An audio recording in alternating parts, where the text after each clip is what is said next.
Welcome to episode 66 of Norse Myths, Legends, and Folktales.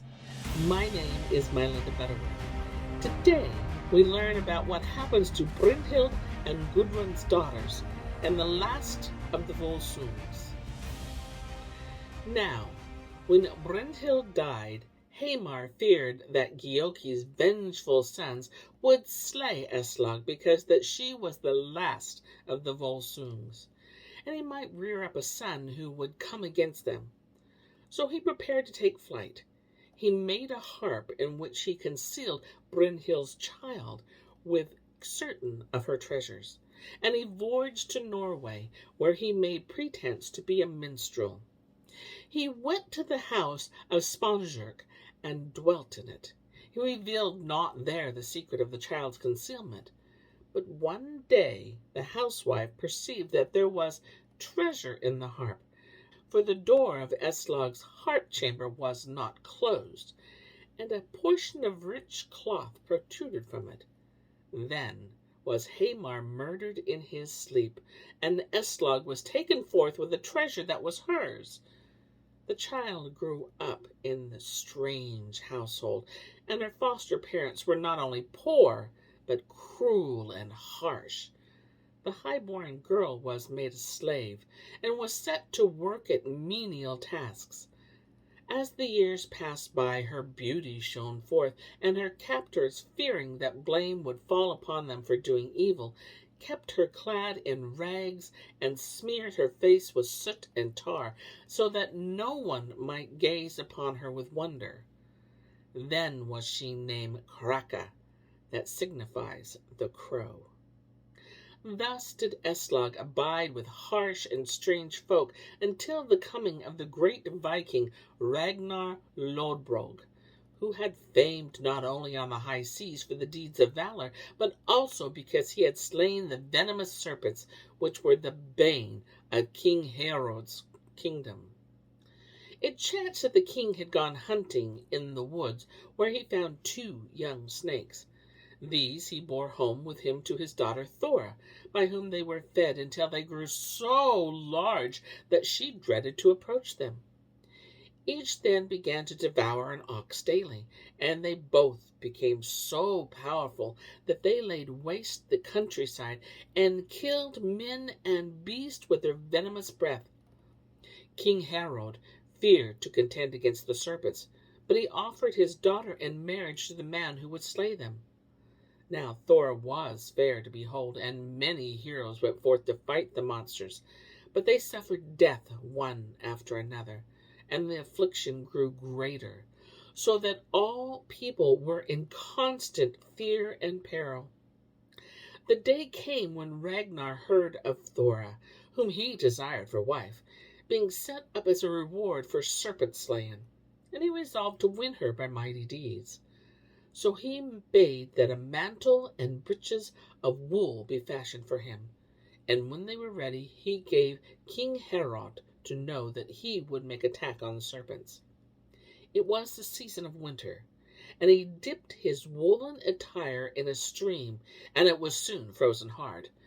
Clad thus, he was protected against the venom, and so he girt on his sword, and took a spear in his right hand, and a shield in his left, and went forth to fight, so that Thora might be his bride. A great serpent came against him, but he feared not, and prepared to combat with it. Then another great serpent hastened to the aid of the first, and he was soon in dire peril. They spouted venom upon Ragnar, but his frost-bound clothing protected him, and they smote him with their tails, but he stood firm. Terrible was the conflict which was waged, and the king and all who were with him were filled with alarm, and sought high and narrow hiding places, fearing that Ragnar would be overcome. The serpents were enraged, and they made ferocious attack with monstrous jaws agape, but Ragnar raised his shield against them each time they sought to bite. He was indeed sore pressed and greatly wearied, but at length he cast his spear at them, and it went through their hearts, so that they were both slain. A great shout was raised by those who were in hiding, and the king came forth to honor Ragnar. He laughed to see the strange attire of the hero, and nicknamed him Lodbrog, which signifies shaggy breeches. Then was a great banquet given.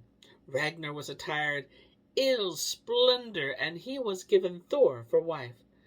But when she had borne him 2 sons, she died, although young and fair, and her husband mourned for her.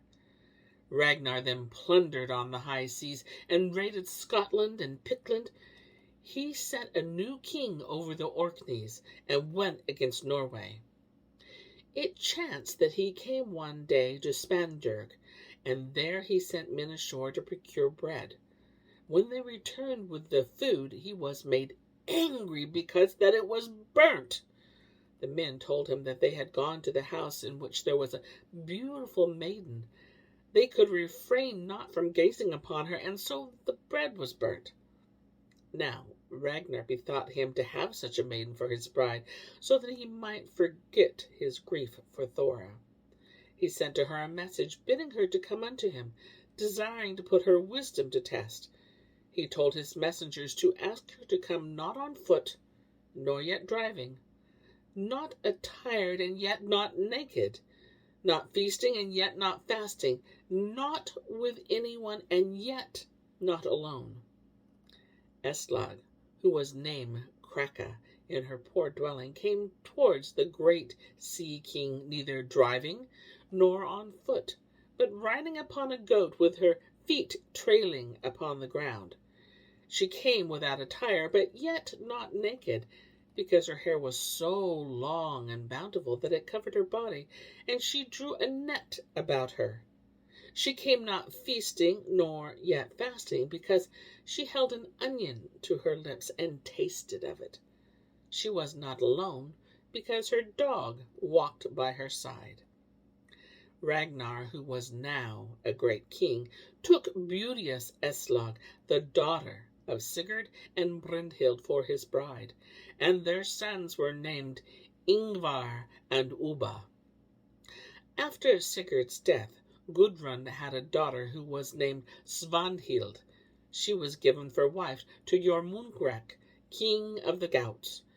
Like to a sunbeam was she in the hall of Giuki, and there was great sorrow when she went forth with her bondsmaids. Much treasure was she given, but the curse of Antvari's gold followed her.